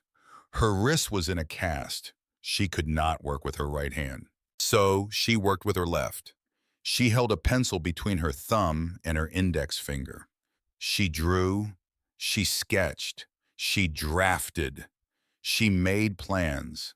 She told people where things needed to go. She had learned to read a room from her mother's books and from 12 years of nights in the library and from her own bones. She was the youngest person in the building by 25 years, and she ran it. Sage was beside her most days. He had taken a leave of absence from school. She had told him not to. He had said, "Too late, I already filed the paperwork." He sat at the foyer desk with her in the afternoons. They went over the punch list. He read off the violations from the town's notice. She crossed out the ones they had completed. He crossed out the ones she missed because her left hand was tired and her right hand throbbed. They worked. Day 45 of the 120, day 58, day 70. By day 80, the music room was finished. The Bosendorfer had been tuned by a man from Burlington who had heard about the project from Sage's professor at the University of Vermont. He drove down. He spent 2 days inside the piano. When he was done, all 88 keys worked. On the night he finished, Junie sat at the piano and played middle C, then C and E and G. A chord. She had taught herself to play in the back of the library on a keyboard Opal had bought at a yard sale and kept in the storage closet. She was not good. She had never played for anyone. She had never played in a room with this much marble and this much plaster and this much ceiling. The chord went up the 4 floors. It came down again. It hung in the foyer like a held breath. A woman in the parlor said, "Oh!" Junie did not turn around. She closed the fallboard. She walked back to her desk. Beverly was at the desk with a thermos of soup. "Eat." "I'm not hungry." "Eat." Junie ate. By day 91, the chapel ceiling was repainted. A retired interior painter who used to do murals for a hotel in Boston had come up from Hartford. She had stayed in Beverly's guest room for 9 days. She had painted the ceiling on her back on scaffolding. She had repainted the trim around the stained glass window above the altar. She had refused to take any money. Her name was Lorraine. She told Junie on her last evening, "I came here in 1953. I was 6. I left in 1960. I was 13 and I thought I knew everything. I never looked back at this place. I never said the word. I have a husband and 3 children and 7 grandchildren, and not one of them knows where I spent the first 13 years of my life. I have 8 more years of working hands, and I am giving you 9 of them." Junie did not know what to say to that. She held Lorraine's hand at the door. Lorraine smiled. "Send me a postcard when the chapel opens." By day 103, the foundation was certified. A structural engineer had come from Burlington with a kit of testing equipment. Sage had called him. The engineer was a friend of Sage's professor. He had walked the perimeter, the basement, the bearing walls. He had tested the limestone. He had tested the brick. He had taken photographs and core samples. He had stood in the foyer at the end of the second day, spoken to Junie like she was a colleague. Whoever stabilized this south wall did textbook work. The mortar joints have been packed properly. The grout injections are even. The new lintel is steel. This building will stand for another 150 years. Junie did not tell him that whoever stabilized this south wall was a one-handed 20-year-old girl with a borrowed mortar gun and her mother's textbooks. She just thanked him. He filed his certification with the town. The mayor read it on his porch on a Sunday morning. He read it twice. He set it down, picked up the phone, called his lawyer. "What other angles do we have?" "Sir, we're running out." "There has to be something." "Sir, the building inspector says she is on track. The historic district is going to designate her property next month. The state preservation officer drove out here last Tuesday." "I do not care." "Sir, find me something." His lawyer was quiet. "Sir," the lawyer said, "yes, you should let it go." The mayor did not let it go. But on day 117 of the 120, a letter arrived at Marigold Hall. It came addressed to Junie Mae Fenimore, owner, Marigold Hall, 4 Oak Ridge Road, Cherrybrook, Vermont. The return address said Vera Pearson, Pacific Grove, California. Junie did not know anyone in California. She opened the envelope on the porch. A single sheet of paper, handwriting in blue ink, an old woman's handwriting. Round, careful. My dear Junie, your face was on the front page of the Sacramento newspaper. My granddaughter saw it. She thought it might be a coincidence. I do not believe in coincidences. My name is Vera. I was born Vera Mae Fenimore in Boston in 1942. My mother was Sandra Fenimore. My sister was Theodora Mae Fenimore. My mother did not tell me about my sister until she was dying in 1981. I have spent the last 45 years looking for her. Most of those years, I did not know where to look. Your grandmother and I shared a mother. I do not know if we share anything else. I do not know if she ever knew that I was looking for her. I do not know if she would have wanted me to find her. But I read in the paper that she raised you. And I read that she left you a wooden box with $700 and a brass key. And I read that the key opened a door that led to a small room at the top of a building called Marigold Hall. I have a key like that one. My mother left it to me when she died in 1981. She told me it had belonged to her once. She told me she did not know what it opened. She did know. She was just ashamed to say. Junie, I am 84 years old. I am still in good health. I am writing to tell you that I am coming. I will be there next Tuesday. Your great-aunt Vera Junie sat down on the porch. She did not sit down. She fell down. Onto the porch step, the letter in her good hand. She read it 3 times. Then she sat on the porch for an hour and could not move. Sage found her there. Junie, she held up the letter. He read it twice. He looked at her face. He sat down next to her. He put his arm around her shoulders. She leaned against him for the first time. She did not cry. She did not cry because she had used all her tears in the attic and in the hospital and at the music room piano, and there were none left. She just sat, with Sage's arm around her, and the late winter sun warming the porch boards, and the letter saying I am coming in her good hand. Vera Pearson arrived on Tuesday at 3 in the afternoon. She came in a rented blue Buick.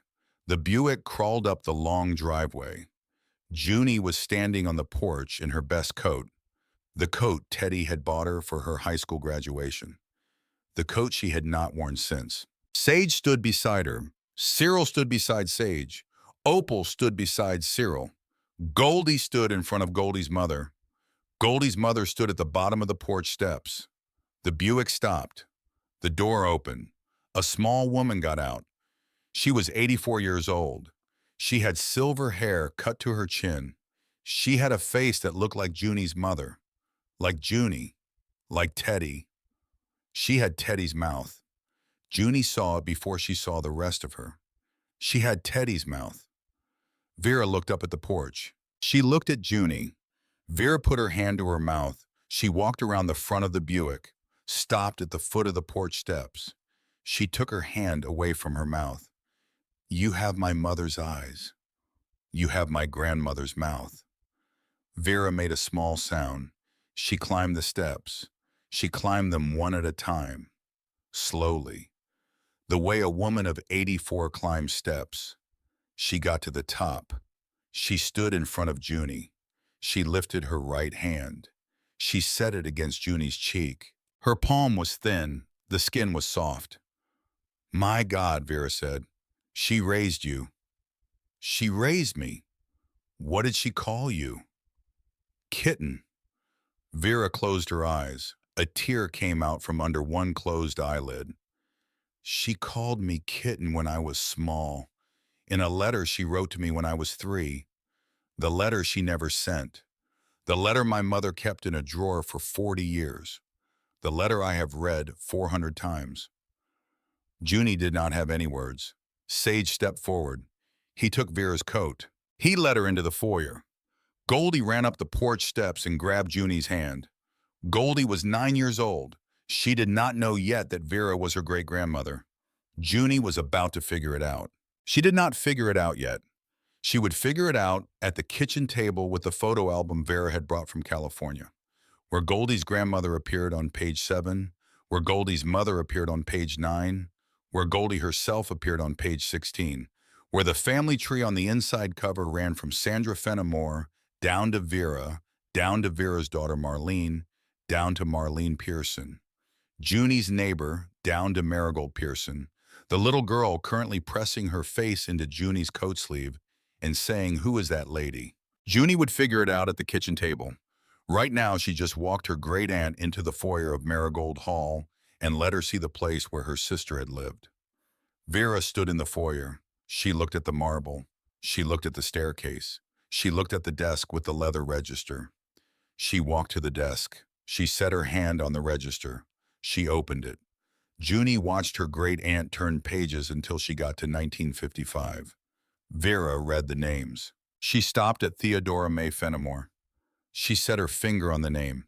She stood there for a long time. Then she lifted her finger, touched it to her lips, pressed her lips to the page. The day of the inspection came, day 120, the deadline. Vera had been in Cherry Brook for 3 days by then. She was staying in the small guest cottage at the back of the property. The cottage Cyril and 3 Marigold girls had spent 2 weeks refurbishing without Junie knowing. They had presented it to her on day 114 as a place where Vera could stay. Vera had wept in the cottage doorway. She had stayed. She had come up to the main house every morning at 7, with coffee, with a pad of paper, with ideas. She had been a kindergarten teacher for 37 years in California. She had retired with 3,000 letters from former students. She knew how to organize people. She set up a volunteer schedule. She did the dishes. She wrote thank you cards to the women who had come from out of state. She told Junie everything she knew about her grandmother's life from 1942 to 1981.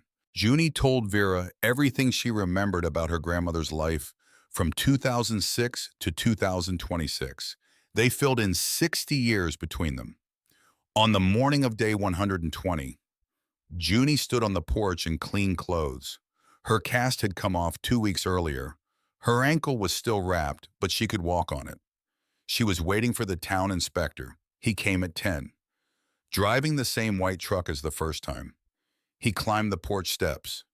He did not look young anymore. He looked older, tireder. He had been at the house once a week for the last 14 weeks. He had filled out compliance forms. He had submitted them to the mayor. He had been called back into the mayor's office 5 times. He had a clipboard in his hand, a folder, a small black box like the kind that holds a fancy pen. Junie. Hi, Brendan. She knew his name now. I am here for the final inspection. I know. You ready? I'm ready. They walked through the building together. Sage came with him. Cyril came with him. Beverly came with him. Vera stayed in the parlor with Opal because Vera had asked to be allowed to sit in the parlor while it was happening. Brendan walked. He looked at the foundation. He looked at the roof. He looked at the electrical. He looked at the plumbing. He looked at the windows, the doors, the fire egress paths, the staircase, the chapel, the dormitories, the kitchen. He looked at the small round attic room. He stood in the small round attic room with his clipboard at his side. He looked at the 47 boxes against the curved wall. He looked at the yellow marigold wallpaper. He looked at the little wooden chair. He did not check anything off on the clipboard. He just looked. He came down the stairs in front of Junie. He walked to the parlor. He stopped in the parlor doorway, looked at Vera in the green wingback chair, looked at Opal beside her, looked at the room, the fresh wallpaper, the polished floor, the grand piano visible through the music room doorway. He turned to Junie. He held out the clipboard. It passes. Junie looked at the clipboard. She did not read it. It passes, he said again. Brendan, every line item, foundation, roof, egress, electrical, plumbing, fire suppression, historic preservation overlay, A DA compliance for the porch and main floor, sprinkler retrofit, insurance certified, every line item. He took the small black box out of his pocket. He set it on the clipboard. He opened the box.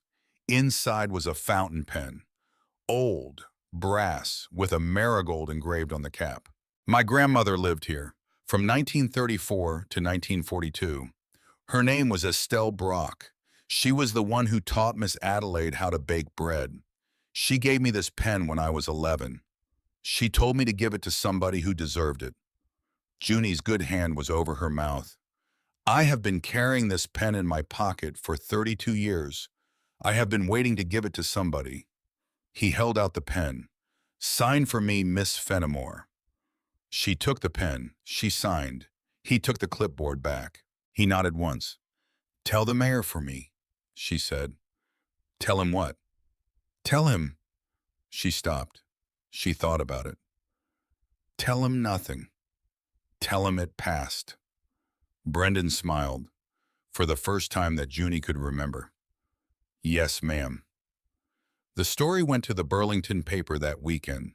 The headline read, 20-year-old restores lost Vermont orphanage. Hundreds lived there. Town forgot. The Burlington paper ran the story on a Sunday. By Monday, the Boston Globe had picked it up. By Tuesday, an editor at a national magazine had emailed Junie at the library address Opal had set up for the project. By Wednesday, a producer at public television had called. Junie did not understand what was happening. She handled the calls the way she handled everything, one at a time. She gave a magazine writer a tour of the building. The writer was a woman in her 60s named Marion Diamond, who had a husband who restored boats in Maine. Marion stayed in Cherrybrook for 4 days. She interviewed Junie. She interviewed Vera. She interviewed Beverly McAdoo.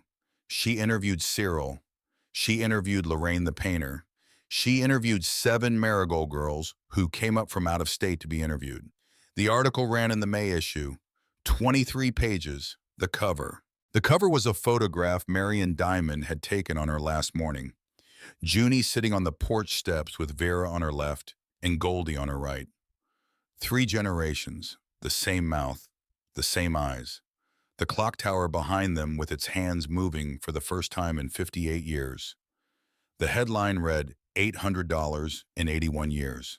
The House That Waited. The documentary aired in July. By the time it aired, 200,000 people had visited Marigold Hall. They came from 41 states and 7 countries. They walked the grounds. They sat in the chapel. They stood in the small, round attic room. The county assessor came in August. He spent 2 days inspecting the property. He filed his report on a Friday afternoon. Junie opened the envelope at the kitchen table. Vera was beside her. Opal was beside Vera. Goldie was on Junie's lap. She read the assessment. She read it twice. She set the paper down on the table. She looked at Vera. 3.8 million, she said. Vera blinked. For the building, plus historic landmark status, plus the surrounding 5 acres designated as a permanent conservation easement, plus.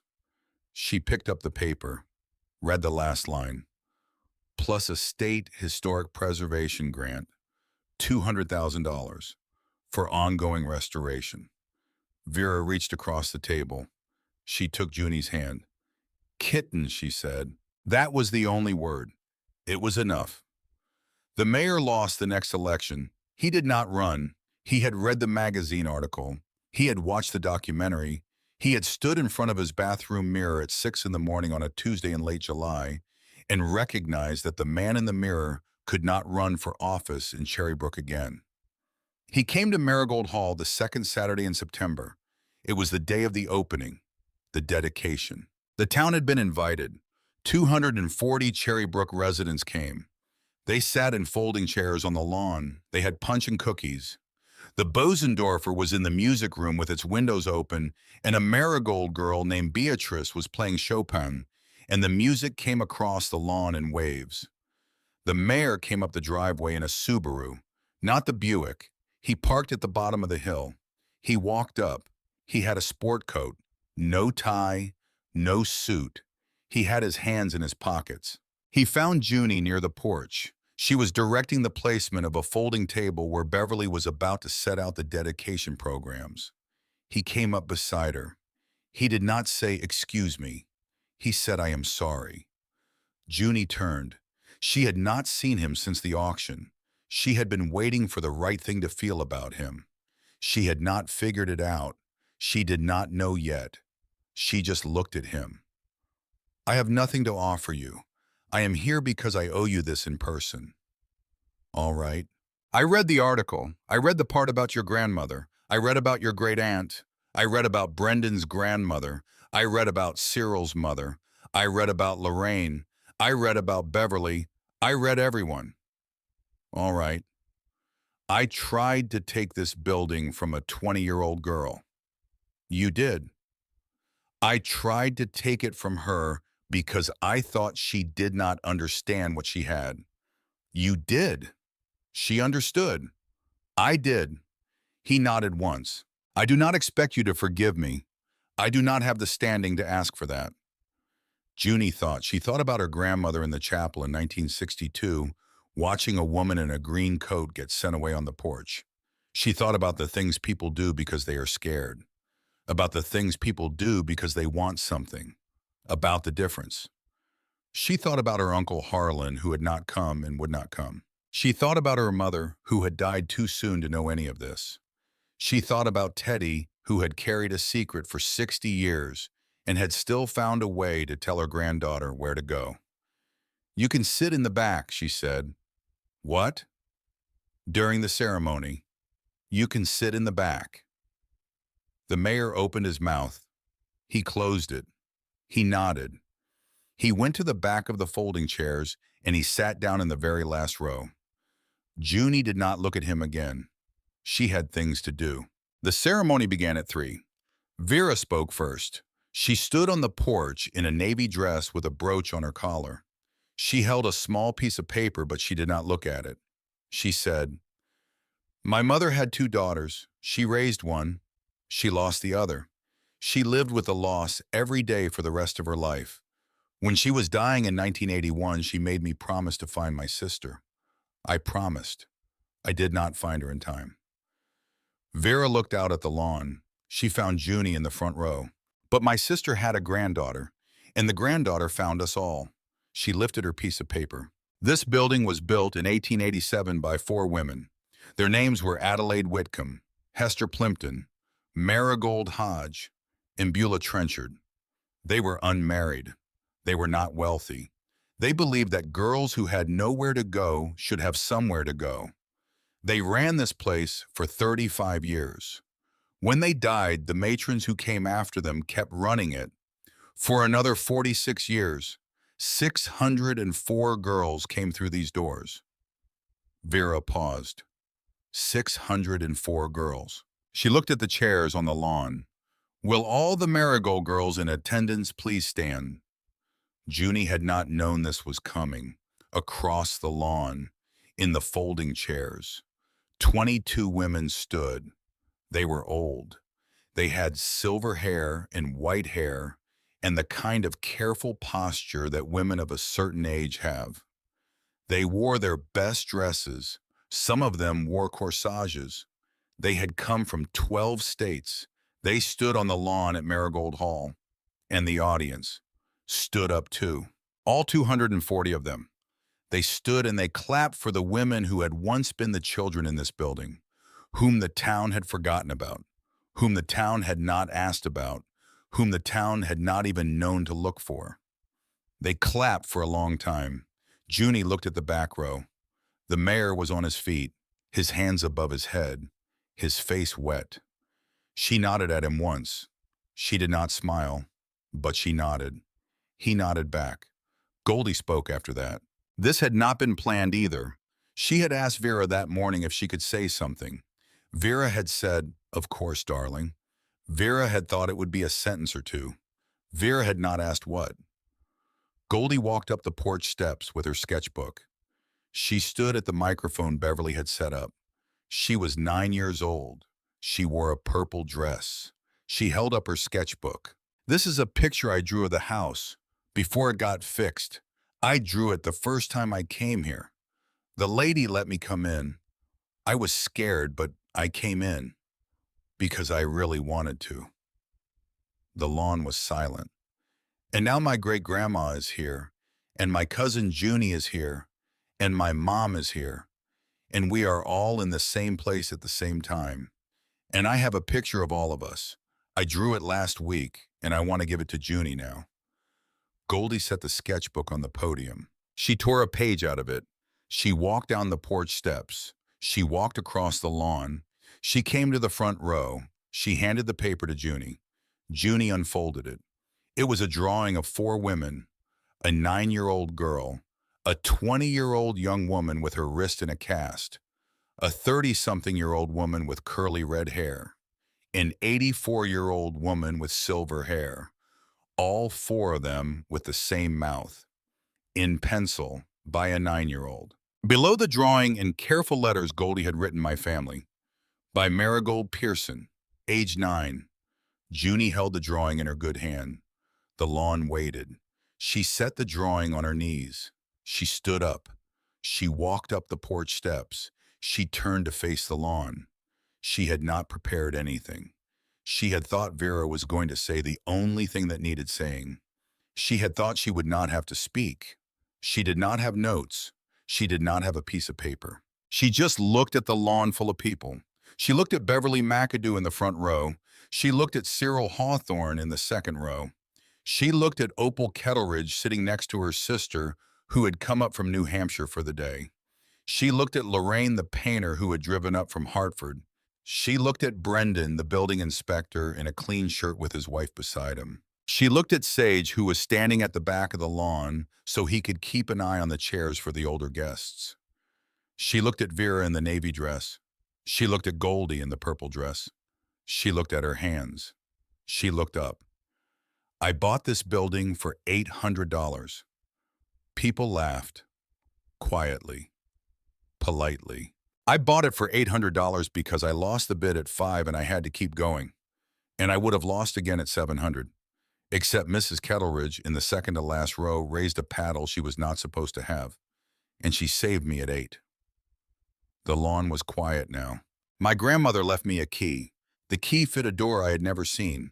The door led to a room I did not know existed, and the room was full of letters from girls I had never met.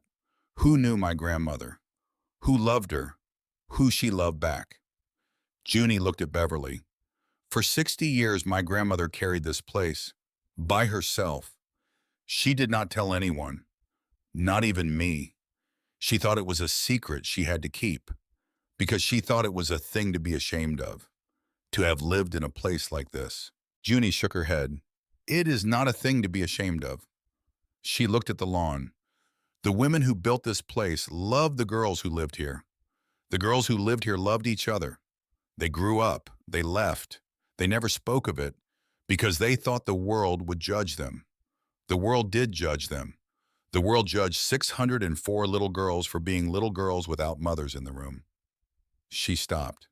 She took a breath. The world was wrong. She let that sit. I am not going to live here alone. This building is too big for one person. It was always too big for one person. It was built for many people, so it is going to hold many people. She gestured at the building behind her. Marigold Hall is going to be a school, starting in the fall, for girls ages 8 to 18 who need a place.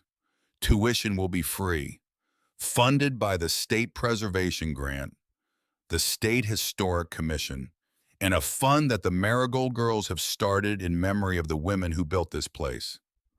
The lawn made a sound, like 100 people inhaling at once. The first class will be 12 girls. We have already chosen them. They will come in September. They will study what they want to study. They will live here with house parents who are former Marigold girls. They will learn that they do not have to be ashamed of where they come from, of who their mothers are or are not. They will be loved by women who know what it is to need to be loved. Junie stopped. She had to. She breathed. She looked at Goldie. And on Saturdays, we are going to teach art free For any girl in Vermont who wants to draw, or paint, or build, Goldie Pearson is going to be in the first class. Goldie looked up at her with eyes the size of dinner plates. Junie looked back at the lawn. She looked at the back row, where her Uncle Harlan stood. She had not seen him arrive. She did not know how long he had been there. He was alone, in a brown jacket, his hat in his hands. She looked at him for a long time. He looked back. He did not nod. He did not speak. He did not stay. He turned. He walked down the driveway. He got in his car. He drove away. Junie did not flinch. She turned back to the lawn. She looked at Vera. She looked at Beverly. She looked at Cyril. She looked at Opal. I had nothing 11 months ago. Less than nothing. I had an uncle who threw me out. I had a key I did not understand. I had $700. She lifted Goldie's drawing. I have everything now. The lawn stood up. They stood up before she finished. They stood up and they clapped. They clapped for a long time. The clapping went down the long drive and out onto Oak Ridge Road and back through the pines that had hidden Marigold Hall for 58 years. Junie stood on the porch with the drawing in her good hand. She looked at the audience. She looked at the open doors of the building behind her. She looked at the brass nameplate above the desk, which Cyril had restored, which now read in clean letters. Marigold Hall, established 1887, for girls who belong. That night, after the last of the Marigold girls had gone home, after Goldie's mother had carried Goldie up the hill asleep with paint on her face, after Cyril and Sage had stacked the folding chairs, after Opal had washed the punch bowls, after Vera had retired to the cottage at the back of the property, Junie sat on the porch steps alone. The clock tower struck 8. For the first time since 1968, the chimes hung in the cool September air. She held Goldie's drawing on her lap. 4 women, 1 porch, 1 family found. Sage came out of the building behind her. He had been turning off lights. He sat down on the step next to her. He did not touch her. He just sat next to her. Junie, yes, it's a beautiful house. I know. I know you know. She looked at him. He looked at her. He smiled. She smiled back. For the first time in 11 months, she smiled with her whole face. She set her head against his shoulder. He did not move. The two of them sat on the porch of Marigold Hall in the September dark. The crickets sang in the overgrown lawn that would be a garden again by next spring. The clock tower struck the quarter hour. Somewhere in the dark, down at the bottom of the long driveway, a 9-year-old girl was asleep in her bed. Somewhere in the dark in the cottage at the back of the property, an 84-year-old woman was asleep in a bed she had never expected to sleep in. Somewhere in the dark above all of it, in a small round attic room papered in marigolds, 47 wooden boxes sat on the floor in rows. Each box held the letters of a girl who had once lived in this building. Each girl had once been small. Each girl had once been afraid. Each girl had once been told by a town like this one that she was a secret to be kept. Each girl had been wrong. Junie Fenimore, 20 years old, granddaughter of one of those girls, great niece of another, daughter of the daughter who never knew. Sat on the porch of the house her grandmother had lived in for 10 years and had not been able to tell her about. She set her hand on the porch boards. The wood was warm, the way old wood gets warm when it has been loved for a long time, and then loved again.